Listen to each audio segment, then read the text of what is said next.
We are here to make an announcement regarding a lengthy investigation into organized crime and police corruption.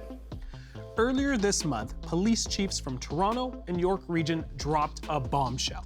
7 Toronto police officers and 1 retired cop have been arrested in what is being described as one of the biggest corruption cases the service has ever faced.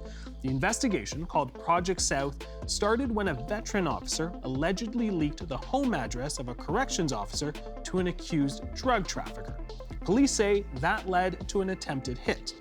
When authorities looked into that, they uncovered more, a whole lot more.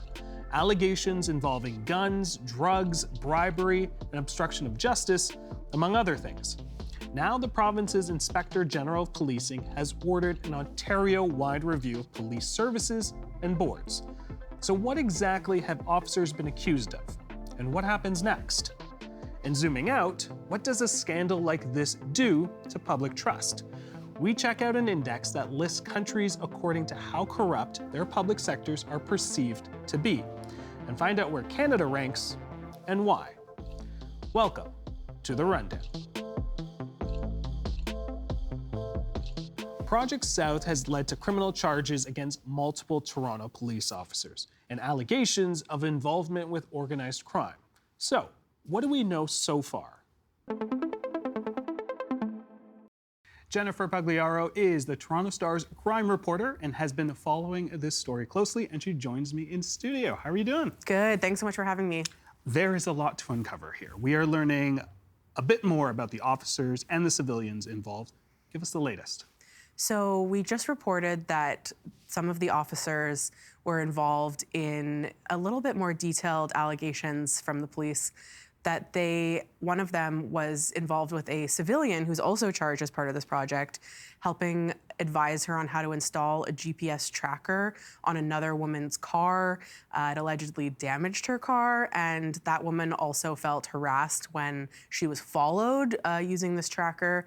And ultimately, police say she feared for her safety. Now, a Toronto police officer is charged jointly with a civilian in that allegation, which is, I think, shocking to a lot of people. And correct me if I'm wrong, was there a gun also found as well? Yes, the civilian had a very old model gun that she was allegedly keeping in a unlocked drawer inside of an envelope in her residence, which she was charged with carelessly storing.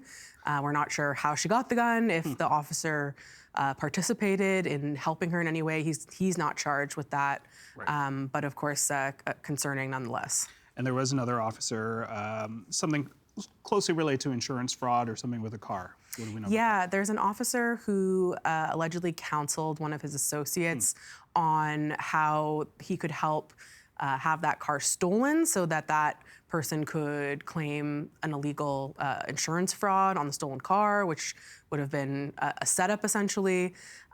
We know that the person whose name is on that court record, that name is also known to us as being one of the Peel Region police officers who is suspended but not criminally charged. Okay. No one would confirm that they're the same person, but of course that name has popped up now on the court record, and that person allegedly never went through with the stealing insurance fraud scheme, and so that's why that person's not criminally charged. But the officer involved, Sergeant Robert Black, is charged with counseling him on how to commit insurance fraud. All right. We were making the comment that it feels like this is an onion, just being, we're peeling and seeing the layers. There's a lot to it. I want to take a step back just to kind of make sure we have all sort of the details here.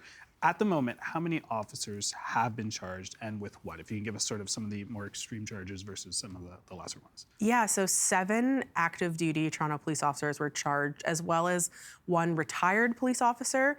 The interesting bit there is he and his son are co-accused in this case.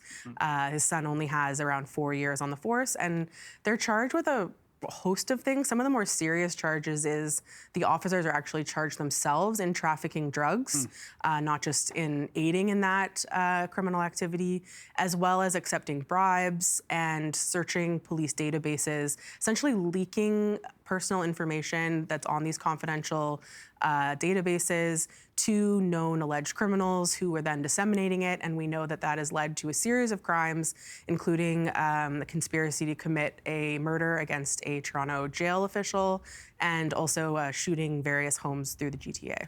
Fair to say the conspiracy to commit murder, the most serious charge on that list? It is. All right. Now you had mentioned Peel Police as well. 3 officers who have been suspended, not criminally charged. Do we know anything on that, if that's going to turn into anything? Yeah, well, we got a bit of a clue recently with that name that we saw that may have been involved in the insurance fraud. We don't know too much about what these other officers are alleged to have done or whether they're just under suspicion at this time and have been suspended pending investigation. We just know that they don't have criminal charges, and we're not sure if they will warrant criminal charges, but we're watching that very closely. In terms of the precincts, throw out some numbers. Obviously, for a lot of reviewers, they probably won't know where they are, but just a general description of where they are. Yeah, so most of these officers, the active officers, were assigned to divisions in sort of the northwest part of the city, so in the Black Creek, North York areas. There was one officer assigned to a right downtown core division. We know that some of the officers were working at the same division. It's 12 division. That's in that Black Creek area. Okay. So we're still piecing together how all of the officers may have known one another or came to know one another in the past. For example, we've been able to figure out that some of the officers who have all been sort of 19 years of service between them may have graduated from the police college together, and they also worked at 12 Division together early in their careers. So perhaps those relationships were maintained. We're still trying to understand what those allegations are and what the conspiracy is at a big picture level. All right, I want to talk about one constable whose name really surfaced in the beginning, Constable Tim Barnhart. Who is he? What are we learning more of? Yeah, so he's one of those 12 Division officers. He's been on the force for 19 years. He's been a constable that whole time, which means typically at a division, you're like a road cop. You go out to 911 calls or anything that requires your attention. He is one of those officers who is himself charged with trafficking in drugs. He is an officer who we know is alleged to have leaked the address of the jail official who then these alleged criminals tried to kill. Okay. And we also know that he is involved in other alleged conspiracies, such as trying to protect illegal pot shops in the city. We know cannabis was legalized. There are still issues with illegal marijuana. And so there's a whole host of allegations of obstructing justice, falsely accusing people, trafficking in drugs, as I said, and that involvement in the eventual conspiracy to commit murder. Now, I know at the press conference when Toronto Police unveiled the investigation, there were questions posed to Project South's ties to the tow truck wars that have been in the headlines for quite a while in the GTA. What do we know? Is there a stronger connection there? What do we know about that? Yeah, we were sort of surprised when the press conference happened. My colleague Abby O'Brien was there, and she's been covering this tow truck issue a lot. And we recognized one of the names of the civilians. That person was previously arrested for the incidents I mentioned, shooting up various houses in the GTA, including in Vaughan. One of those houses allegedly belongs to a so-called kingpin in this tow truck industry, which your viewers may have seen, as you mentioned, that there's been a lot of infighting to the extent of calling it a war, shootings back and forth repeatedly in these locations, home addresses, tow truck yards. It's been really problematic. One has to ask, and this was a question that was asked at that press conference as well, but have any criminal cases been compromised because of the probe into police corruption? We've been actively searching that out. We've been talking to criminal defense lawyers to find that out. So far, I haven't heard of any cases falling apart, but I think it's still a little bit early days for that, and that is obviously a huge concern. All right, we mentioned Ontario's Inspectorate of Policing is launching a review into all police departments across Ontario. Does that mean the problem goes beyond just a few bad apples? Obviously, this case here is really tied into the GTA for the most part, but does this problem go beyond that? Yeah, I think it's a valid question. I'm personally really curious to see what the Inspector General finds. I don't think we have any allegations beyond this Toronto Police Department and, those 3 Peel officers who have not been criminally charged. However, there are some bigger questions about supervision, the way police have access to sensitive information, and just overall their ability to be incentivized to work with these criminal entities. And I think it's worth exploring. Of course, I'll be very interested to know how deeply they go on the Toronto Police force and whether they uncover any more systemic issues with that force. Let's talk reaction. Political leaders, of course, have been quick to jump on sort of their thoughts on here. Police unions as well. How are they reacting so far? Well, there were some questions about whether Toronto Police Chief Myron Demkew was going to face questions of leadership. So far, talking to people behind the scenes, I'm not seeing any strong calls or any calls at all, really, from the mayor's office, from the police board that oversees the force, or from the union, who often has a lot of negative things to say about policing management. So I think for now, Demkew is not taking the fall for this. He seems to be taking it relatively seriously. But of course, the investigation, as we know, is not over. So we're just waiting to see how that plays out politically. You mentioned Chief Demkew. Obviously, this is a big hit to public trust. And so I am curious, what are members of the public saying? You know, it wasn't that long ago when there were calls for defunding the police. We are in the midst of budgets. So, these are usually pretty high up there when we talk about the money allocated to salaries for police. But what are the public saying? Yeah, I think we've seen such a huge shift in attitudes toward policing over the last decade, and especially over the last 5 years. Mm-hmm. And I think this investigation, I think, for a lot of people validates what they felt was already happening in terms of corrupt policing. Now, I don't think anyone really knew specifically that this was going on or could have predicted this. I certainly didn't. But I think it's reinforcing a lot of negative opinions about policing, and it's a huge mountain for Demkew and the service as a whole to overcome. And they have a lot of work to do to already repair a fractured trust in policing. You have been on the crime beat for a bit here. I gotta ask, has there been anything like this in Toronto police history or in the stories that you have covered in general? We are just at the beginning here. Yeah. But have you seen anything like this?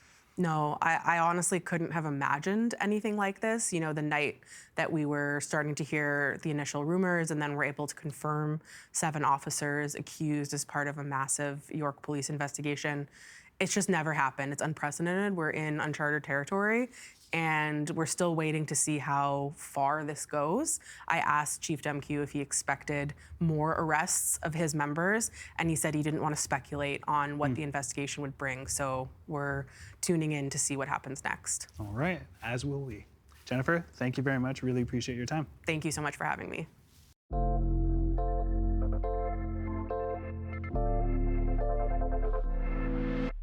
Is police corruption rare in this country? And more broadly, are Canadian institutions usually seen as trustworthy? Each year, Transparency International releases the Corruption Perceptions Index, which ranks countries based on how corrupt their public sectors are seen to be. Salvatore Cusumano is the Executive Director of Transparency International Canada, and he joins us in studio. How are you doing? Great, thank you for having me. Great to have you here. Let's start off with, we're here to talk corruption. Mm-hmm. So I think it's fair that we start the conversation with a corruption scandal that's taken the headlines here in Toronto and broader. But what's your take on the Toronto police corruption scandal right now? I mean, I think it shows us, it's a really elegant, if unfortunate, illustration of how corruption works in Canada. Of course, the allegations haven't been proven yet, and anything I say today, of course, is really respectful of the due process that exists and the investigations that are continuing. But I think it shows you that with corruption, it takes 2 to tango. Okay. What I mean by that is that, on the one hand, when we talk about corruption, you do have public officials who have to be willing to engage in the behavior, people who are going to use their position of power or authority to personal, private, or potentially criminal benefit. On the other hand, you have just that, which is an actor or a party that motivates the corruption, in some cases maybe coerces the corruption. And in this case, we see, unfortunately, allegations of public officials serving the public who may have been tied up in behavior by actors who were looking to exploit a public institution for some very nefarious purposes. You use the word elegant. Help explain that. Well, I think it's elegant because, at Transparency International, we're the Canadian chapter of a global organization. And what's elegant is that it's a really, really clear illustration, if it's proven, of the vulnerabilities that our institutions face in Canada. On the one hand, I think the investigations hopefully will point to some of the sort of systemic tendencies that we could improve in our institutions. But on the other hand, it does show a rising concern with organized crime in Canada and the way that organized crime can really impact the integrity of our institutions. And so it's elegant in that sense because it's come out in public. We're fortunate to see it, and we do applaud the investigators who brought it to light. There's elegance in that too, that we see the impact of the resources we put into these types of investigations. But unfortunately, the downsides are evident as well. How in corruption in policing, is that rare in Canada? These are the institutions that would sort of be investigating corruption cases on their own. So we flip that case. Is it rare to see? That's a good question. And I think that, on the one hand, I hope that the investigations that are going on will tell us, hopefully, that this is an isolated incident in the Toronto Police and in Toronto area police services. But no, we've seen cases of corruption in police services in Canada. We've also seen issues of other types of misconduct that exist. Sometimes the two are linked. But I think the real takeaway here is that I think there's a sense sometimes in Canada that corruption, or the word corruption, refers to something that happens elsewhere, that it refers to something that happens in countries that are not democratic. I think what we see here is a real reminder that it is these types of public institutions that, in this case, are supposed to be identifying, prosecuting this type of behavior. Criminal organizations are targeting those entities as well, because they need to carry out the types of activities they're doing. These are vulnerable institutions, and if we let our foot off the gas, as these groups become more sophisticated, this type of behavior could become more common as well. But it does exist in Canada. It has existed, and we hope in this case it's isolated, but we'll have to see what comes out. All right, well, let's switch gears a bit. I want to zoom out and talk about the Transparency International's 2025 Corruption Perception Index. For people who aren't familiar with it, what is it? What's the methodology? That's a great question. So the Corruption Perceptions Index is it's probably the most discussed index on corruption in the world right now. Transparency International has been doing it for about 20 years. And what it basically shows is the perceptions of experts and business leaders vis-a-vis the perceived levels of corruption that exist in a country. Now, when I say perceived, it's not a direct measure of how many police scandals took place in the country. It's more a measure of what is the confidence and what is the degree of certainty that people have about what kind of place is Canada to do business, what kind of place is Canada to be a citizen and to expect accountability from its institutions. Now, what we saw on the rankings this year, 182 countries were ranked. Canada was 16th from the top. So you could say 16th best. I think if we're looking to Milano Cortina right now, we're not going to settle for 16th in hockey. Fair enough. But I think it shows again it's sort of what you see in the police scandal is that when I say 16th, that's a downward trend, the lowest ranking ever for Canada since we started the index and since we were able to kind of standardize the scores in 2012. It could still be a good score in a global context, top 10%, but it's that trend we're worried about because we think it also reflects and tracks with declining public trust in our institutions and a perception that things aren't working in some way when it comes to prosecuting these types of crimes. And as an aside, the fact that business leaders are involved in the types of indices that feed into our index, it should be a cause for concern at a time when Canada's trying to diversify its trade and investment partnerships. If our financial systems are not deemed to be secure, clean, it does increase costs for investors in terms of due diligence, in terms of checking where their money's going. And we really think on all aspects, public trust and investor trust, frankly, we need to do a much better job and turn the ship around. I don't want to make the same analogy of the Olympics here, but it's hard not to compete or compare ourselves when we're looking at the list. How do we compare to other Democratic peers? So one of the interesting things that came out this year is we saw a sustained trend of a similar decline among what you might call Canada's peer democracies, countries in the G7, some of its NATO partners, and so on.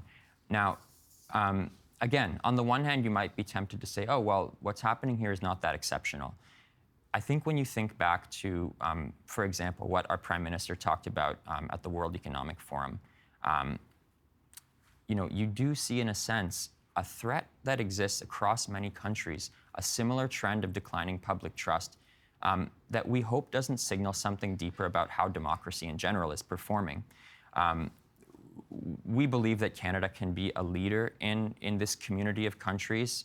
Our Prime Minister has certainly said he hopes that we can be. He intends for us to be.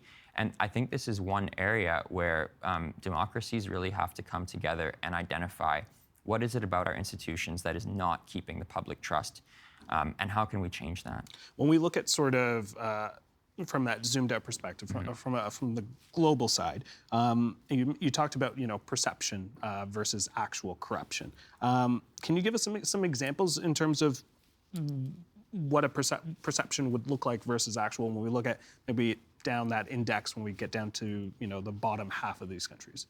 Sure. Maybe one thing I can talk about is the financial sector in a country. Another thing I could talk about is the type of corporate ownership transparency that exists. And these two things can go hand in hand sometimes.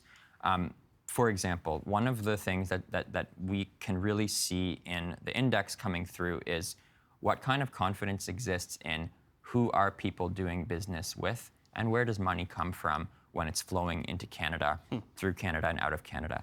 Now, the Corruption Perceptions Index is about public sector institutions. Right. That's important to mention. But these kind of broader questions around how well is it known what companies are doing business with the Canadian government or with the Ontario government, for example. We are fortunate at Transparency International to have been able to work with government at various levels to have a registry now of companies that are registered at federal level and in a couple of provinces, who's behind them, what data exists. We think that still there could be room to roll this out across all provinces. An issue that you'll see come into public sector corruption in Canada is that it is a complicated environment. You've got regulations at federal level, provincial level, even at in some cases, municipal level with these things. And because Canada's complex, people need an additional level of certainty sometimes to be able to have trust. And we certainly see that in Canada from a citizen's perspective as well. With that, what steps has Canada taken to shore up confidence that our system has safeguards against corruption? Obviously, there's work to be done, but what have we done so far? Sure. We have the fortunate opportunity right now, a global body that looks at the integrity of our anti-money laundering framework in Canada, the Financial Action Task Force. They're actually wrapping up a review right now that's going to look at how far has Canada come over the last 5 and 10 years in strengthening a framework that there had been some deficiencies identified. Now, Canada has done a couple of things that we think could be stronger in practice. One is opening up that corporate black box. Numbered companies at the federal level, now they're available for viewing on a public registry. BC and Quebec as well. Ontario has announced they're going to do it as well. This is a really good opportunity to show a body like this, but also our citizens, that you can't hide behind a numbered company. You've got to do business openly. So we could see that. We hope that will spread out across Canada, but it's a good step. Another one is we just saw Canada announce, the government announced in the budget, 2025 budget, the creation of a new financial crimes agency, which might look into that sort of supply side I talked about, where you have organizations trying to corrupt our institutions. This agency should theoretically help improve the coordination between bodies like RCMP, provincial level police, FinTrack, the financial intelligence unit. That's a good step. It's been named in the budget, but we would want to know what kind of resources are behind it. How is it going to harmonize those entities rather than add another one to the mix? Those are two things that they have great potential, but it's kind of the story in Canada. We see good announcements. We have to really make them effective now. All right. Prime Minister Carney's government passed the Building Canada Act to expedite infrastructure projects deemed in the nation's interest.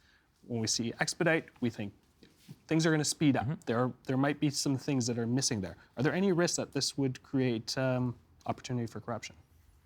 Certainly. I think that we at Transparency International Canada know through our international network that when you speed up the way you do business, that the way you make investments, the way you spend public money, if at the same time you're not increasing transparency and increasing oversight at a similar rate, public money is going to be misspent.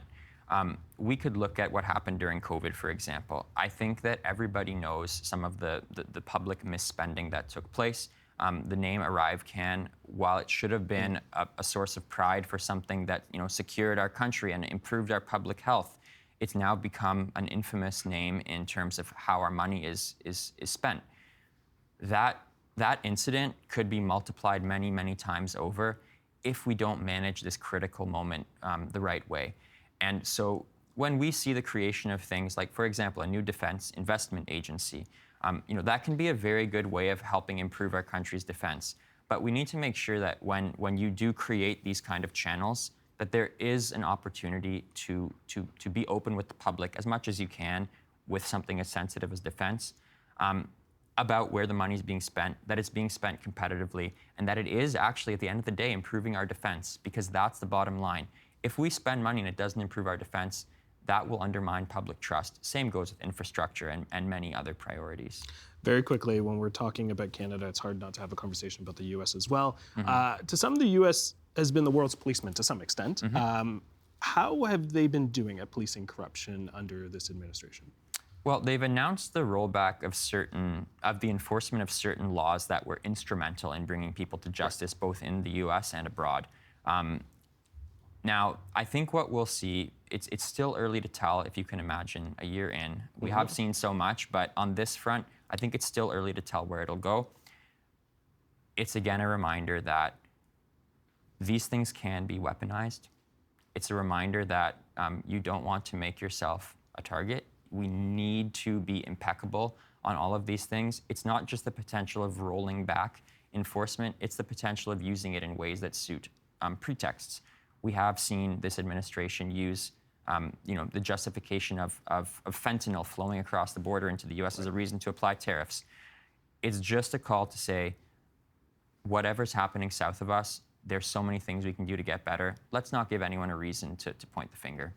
All right, Salvatore, we're going to leave it there. Really appreciate your insights. Thank you so much. Appreciate the time. Thank you so much.